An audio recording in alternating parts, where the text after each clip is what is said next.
Hello everyone, if you've been following me for a while, you know by now that my videos are typically a combination of silly as well as technical. But today I'm going to be more on the side of technical because I'm going to be doing a BIOS audit overview to give you a more deeper and comprehensive understanding of the various prerequisites and special BIOS configurations in which to run any given core in my set. Right now I'm going to load RetroArch from the main user interface, which you can do quite simply by adding from the hack sheet extras folder Clover SNES as a game, and then syncing or exporting it, and then you'll have RetroArch as an icon on your home menu. Then you can essentially do the dummy folder method, which I've showcased in many videos, as well as done a dedicated video on. But right now I'm going to go to load core, and you can load literally every core except for one singular core from this method. The only core you cannot load this way is the ppSSPP core. You always have to load this initially from the home menu with bin/ppSSPP. And the appropriate command lines are available for each and every core. You can see them in the context of the window when you have them selected in the module uninstall tab in Hacksheet 2, as well as going to the extras commands folder, and I have a text file cleanly laid out with each and every command line. But right now I'm going to go to a core that many people have been having issues with, the gpSP core, which is a great Game Boy Advance core, despite the name making it seem like it could possibly be a PSP core. No, it is a Game Boy Advance core. But many people have been having issues running this, and the first thing I'm going to do now that I have the core loaded, I'm going to go into quick menu options and try to see what my core options are. No core options available. The reason why is because you always have to have a game successfully loaded with the core in order to see core options if they are available to begin with. But what you can do is the audit portion, which I told you about a few seconds ago. I'm going to go into the quick menu area, information, core information, scroll down, firmware, present, required, GBA_BIOS bin, Game Boy Advance BIOS. Yes, it is absolutely required and very matter of the fact mandatory to have Game Boy Advance BIOS in order to run games on this core. Many of you have been struggling, uninstalling Hacksheet, uninstalling RetroArch, getting different ROM sets. The reason why you've not been able to run this is due to the missing BIOS.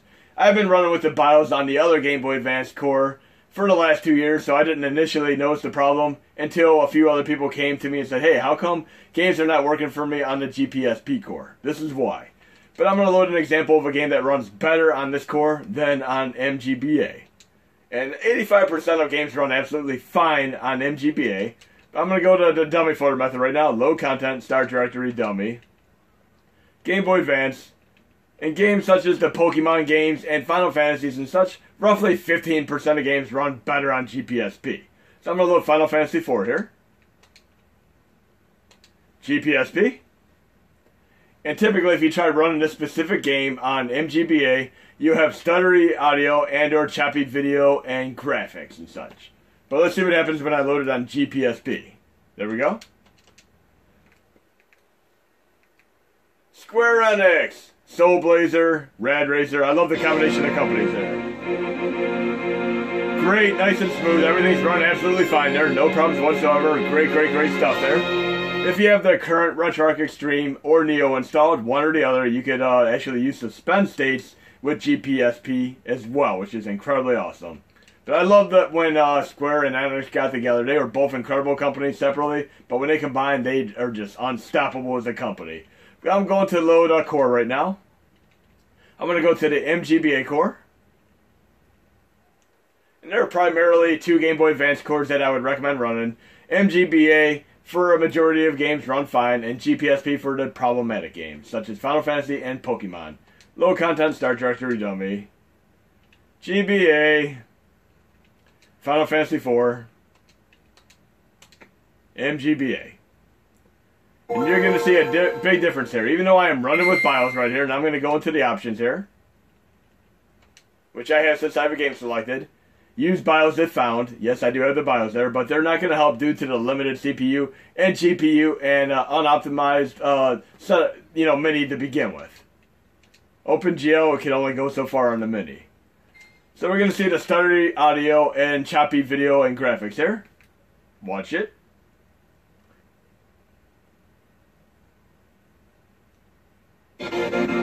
So pretty much unplayable on the MGBA core, unfortunately. Very choppy and stuttery. So definitely run this game on gpSP. And many of you are going to be like, oh man, I just put like 4 hours into running Final Fantasy IV on MGBA. What am I going to do? Now I got to go on gpSP and start over?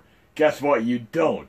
You can actually just simply swap the command lines because the save states are the exact same. So you could go bin/MGBA to bin/gpSP and you'll be good to go with the same save state.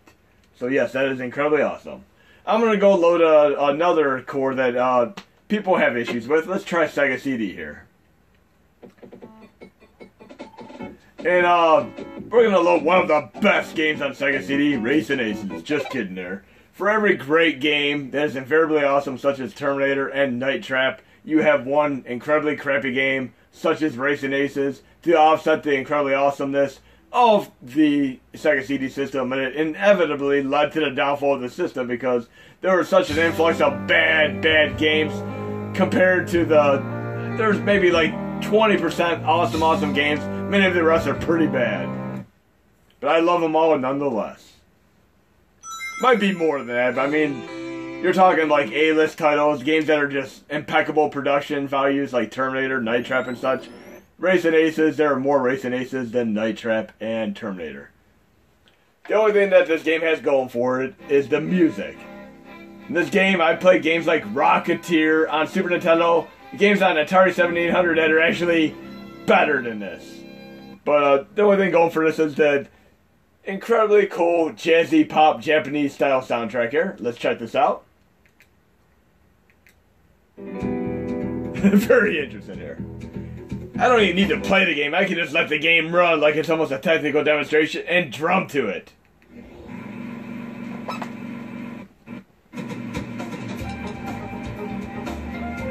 Drums activate.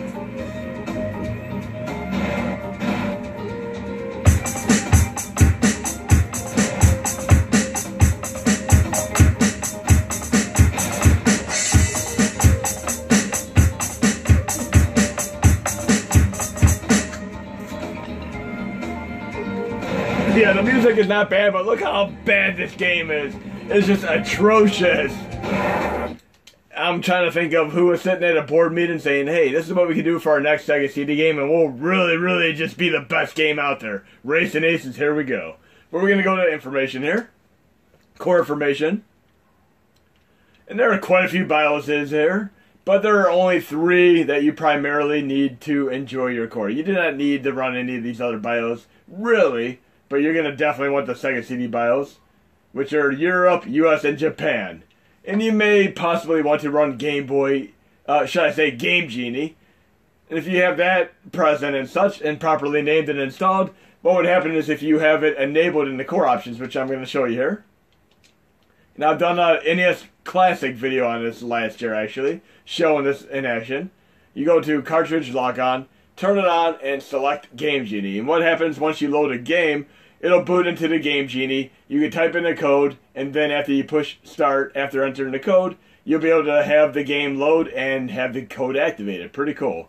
I did, I believe, Invincibility in the Sonic test. But yes, them are the 3 primary BIOS you need. And today I'm going to be essentially doing an audit of, there are roughly 20 cores in the set that require BIOS configurations. But right now I'm going to close content. We're going to go to another core that people sometimes have issues with. The Atari 5200. And which core do I need to run Atari 5200? Where's the 5200 core? There is no 5200 core, but there is an Atari 800 core, which runs Atari 5200. So yes, that is why you cannot find the 5200 core, because it's actually called Atari 800. They go for the Atari 800 subset of computers as well as the 5200. So I have the core loaded. I'm gonna go into information here. Now I'm gonna do a few nuances throughout the course of this video as well. Core information. Firmware present required 5200 ROM. Yes, it is absolutely required to have 5200 ROM installed in order to run the games. And I did the Master BIOS module video before, and again I'll show it at the tail end of this video so you understand what I'm talking about. I'm gonna load content, start directory, dummy. We'll load Pac-Man, which is a great example of a game that is much better on Atari 5200 than on 2600. The Atari 2600 version had flicker and slowdown, incredibly god-awful graphics, and it, along with E.T. and a bunch of other crappy games, led to the downfall of the video game industry at the time. And of course, companies such as EA survived because they were on the more mature platform for PC at the time. That's why we have microtransactions now, because EA didn't get taken down back in the day by the video game crash like many other companies did. But going over a few nuances here. One of the first things you're going to want to make sure of is going into the quick menu controls. Make sure you have the device type set to Atari joystick so that you can start your games. Secondly, if you try loading the game and you don't get the splash screen like I just did for Pac-Man, you could go into the core options and make sure your Atari system is not at 400, 800. You want to make sure it is at 5200. The moment you switch it to 5200 and resume, it'll go right to 5200, provided you have the BIOS installed. But let's check this out for a moment here. And I do have it set to Atari joystick, so I can start the game just fine. Very, very colorful, nice and smooth, no flicker, no choppiness, great, great game. I always love playing the various games on 2600, 5200, and 7800 to see the differentials between the three. Great, great stuff here. And I love playing these retro systems. I definitely grew up on them. Even the sound effects are pretty notable. Anyways, I'm going to load another core that some people have issues with. If we want to run TurboGrafx-CD games, I'm going to load to the NEC PCE Fast Core. And I'm going to go to Information. Core Information. Present Required. You have a few optional ones here, and there's a game called High Lake Fantasy, which you can run with the other one. And that's basically an adult version of Final Fantasy because it uses the Final Fantasy engine. I've done that in my last BIOS audit video last year, and I showed that game. It is incredibly awesome. Definitely check it out. But you cannot use these system cards to run it. You gotta switch to the other system card to run it. But System Card 3 runs a good majority of games, but you can switch to the other cards if you have issues on any of them, and or you're running a special game such as High Lake Fantasy. And you can do that through the core options and select your type. But right now I'm going to load a game because I have the system card there. I'm doing a dummy folder. And I'll go to my PCE CD folder. And it's an absolute shame that a majority of games were Japanese in nature. So we got 66% less games for TurboGrafx-16 and TurboGrafx-CD in the United States than Japan got. They got so many more games. Juuki, which is Outer Beast, TurboGrafx-CD version. And there we go. We have our splash screen there. Good to go. Yes, it's Outer Beast on TurboGrafx-CD. It's actually a great, great version of the game. Rise from your grave.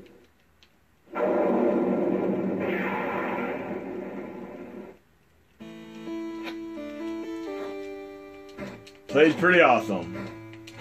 And again, if you're playing a game such as High Lake Fantasy, you're going to want to go into your core options. And then you could actually go to the BIOS type, System Card 3, and change it. You need to change to Games Express in order to run High Lake Fantasy and a select other number of games. You'll know if you have trouble loading the game and you know that other games are running fine, you can change the BIOS, close content, and reload with the BIOS, and you should be good to go. But System Card 3 runs fine for most games. What would happen if you tried loading High Lake Fantasy with System Card 3? It would say invalid, invalid, error, error. So simply switch it to Games Express, exit, and reload the game, and you'll be good to go. But I'm leaving it on System Card 3 because that is what I typically run with. Now we're going to go to another core. We'll do PlayStation 1. And since we're getting a little bit too technical here, we're going to add a little bit of a silly nature here. We'll load a great, great PlayStation 1 game called Die Hard Trilogy, should I say. One of my best favorite games in the earlier days of PlayStation 1.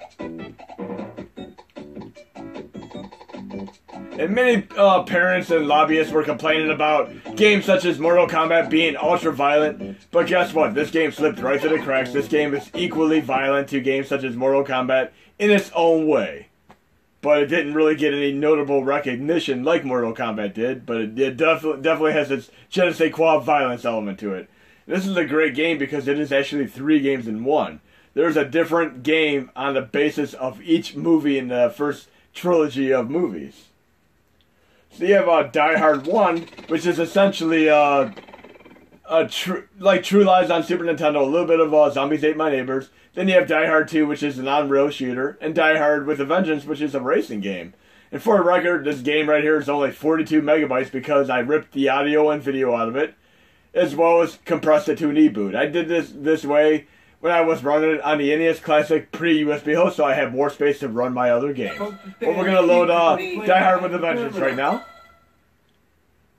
A little secret violence thing here, and a little bit of a silly nature to this. Again, there are roughly 20 cores that you need special BIOS configurations and setups for. And it starts out like your typical racing game, except I have to get to checkpoints and before the bombs basically go off and blow up the entire city. But if you are in a game such as Road Rash and you try running over people, they jump out of the way. But guess what happens in this game? Watch.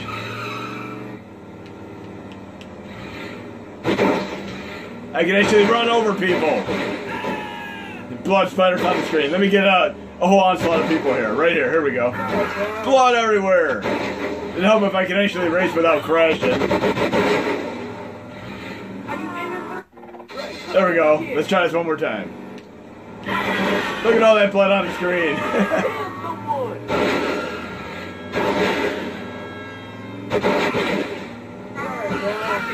That's actually screwing up because I was using my analog instead of my D-pad. That's why I was screwing up on this. Much better now. We're talking about violence there. Very, very fun game here. But we're going to move on to a couple other things before I close up shop here. If I go to low core, typically if you have a core such as MAME 2003, Final Burn Alpha and such, there are only 4 specific BIOS that you really need to worry about. One is Neo Geo BIOS, which I have myself and BS Lindo worked on getting up to speed in the last few updates. And they run much better, provided you use RetroArch Extreme and any core, arcade core in the set. Typically, the 4 BIOS that you would need to worry about would be Neo Geo Zip, and of course, Q-Sound Zip, which runs CPS2 games such as Marvel vs. Capcom, the Dungeons & Dragons games and such. And of course, PGM BIOS, which runs games such as Knights of Valor. And lastly, Konami GX BIOS, which runs games such as Salamander 2. And I'm going to give you an example of one of these BIOS here. If I go to Low Content, Start Directory Dummy, I'll go to my Final Burn Alpha folder. Typically, I install the BIOS via the Master BIOS module, but you could also do it another way. If I go to one of these folders, I have PGM in the same directory as the game that I'm loading, so it'll actually pull from the BIOS when I load the game. So awesome stuff there. Crystal of Kings is a fantastic game, definitely worth checking out, but PGM BIOS is right there. Nice and easy and laid out. But in any case, if we go to another core here real quick. Say I want to run an MSX game, for instance. I'm going to go to the main user interface. And I'm going to see if I put an MSX game on my main user interface. I may have. I can't remember if I did or not. We'll check it out real quick. MSX is actually one of the more complicated cores to get going because the BIOS configuration is quite tricky.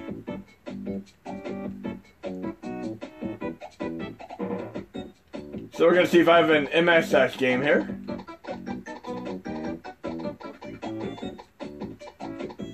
I may have just one in this menu here. Apparently not. But we'll try loading one more thing for BIOS and check it out real quick. I'll go back to the RetroArch as an icon. Here we go, Atari 7800.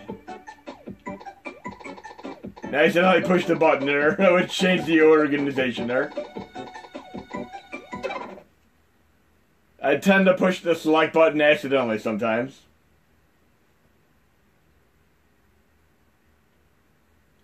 We'll have a game loaded. We got our splash screen, but I'm going to go into information. Core information. present optional 7800 BIOS. Yes, you could actually run games on the Atari 7800 Pro System Core without the BIOS, but I still run with them just to be on the safe side. But I'm going to see if I have any MSX games real quick. Start Directory Dummy. See if I happen to copy any MSX games. I don't think I did, unfortunately. But we're going to switch over to the PC real quick for that portion.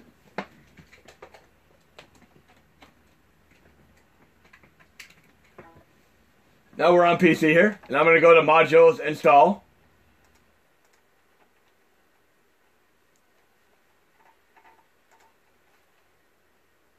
And I'll be able to see the Master BIOS module in the Module Install tab here. There we go, Master BIOS module. Scroll down for any given core. I'm going to say I want to play MSX on Blue MSX. I need the databases and machines dependencies for the MSX and ColecoVision to run that. So I'm going to go to my Master BIOS module here. In User Mods.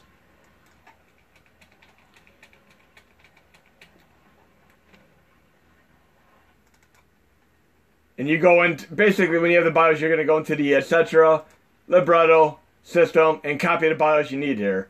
And see something like 5200 simple. You just simply copy it in there and have the appropriate name. 7800, fine. I mean, I got all the BIOS for each and every system all in here. Nice and laid out. Neo Geo and all that. But for something like Blue MSX, it is much more complicated because you need the databases with the XML files as well as the machines.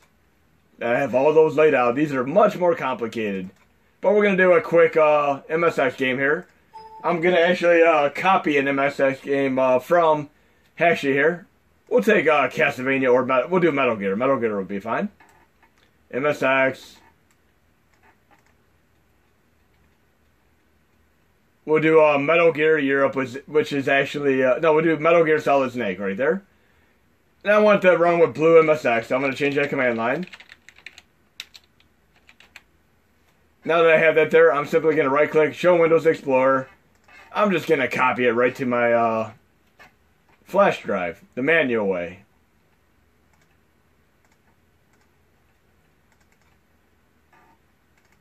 Games, copy it right there. And again, if you go into the core set, the other thing I mentioned earlier in the video, extras, commands, and you have all the command lines all laid out right here and there. 4DO, which runs 3DO games, you need bin/4DO, and you go right down the line, you have all the appropriate command lines. Nice and easy to work with. Then if you go to the BIOS folder, you have a list of all the BIOS configurations you need for each and every core. So for gpSP, you need GBA_BIOS bin to run Game Boy Advance. So you're good to go. But I'm going to boot up again really fast, and we're going to check out MSX to make sure I have it up and running. But again, once you have the BIOS into that folder, you can simply just go to Modules, Install Extra Modules, and install the Master BIOS module, and then they will all install to your NAND or external RetroArch and such. But we're going to boot up one more time real fast and try MSX.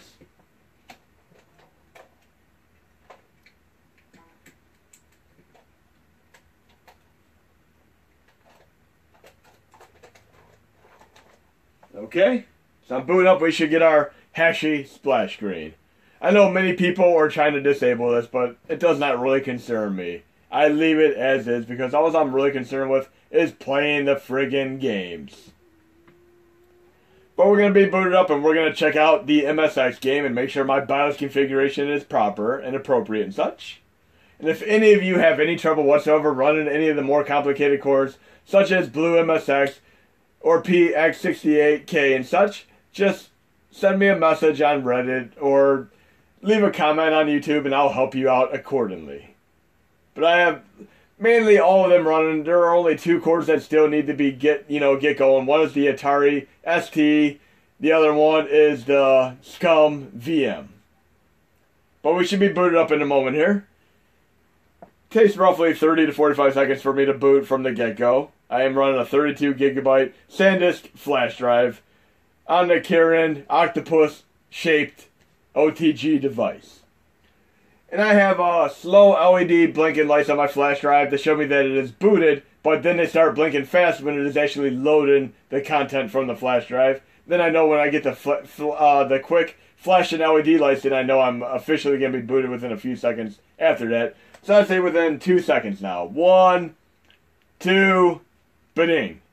Well, I guess I'm off a little bit there. Here we go. We're going to go to the MSX game, what I conveniently forgot to put on my menu earlier. And again, if you're running with OTG, you can simply plug in a keyboard and play the game with the keyboard.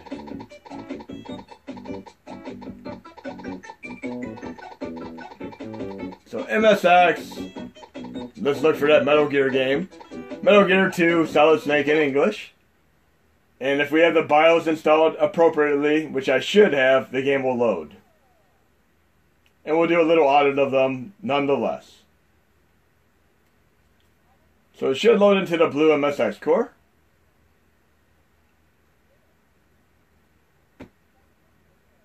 And we're getting our splash screen there. Everything's good to go so far. And we should see the title screen for Metal Gear. There we go, Konami. Good to go. Now, MSX is actually quite tricky because, like a few other cores, 5200 and television and such, the mapping for the controller can be a little bit difficult. But yes, this game is running awesome on here.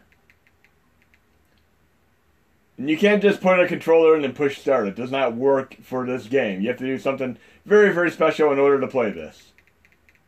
What you're going to need to do is go into the control options, and here's where things get a little bit tricky.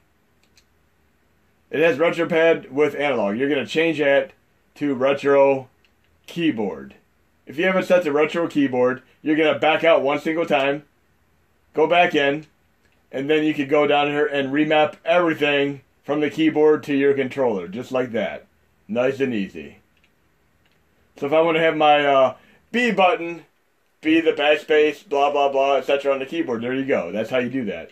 But I'm going to leave it as retro pad right now and try resuming. You can at least get into the game with the start button, but you're very, very limited on your actions and even the sub-menus.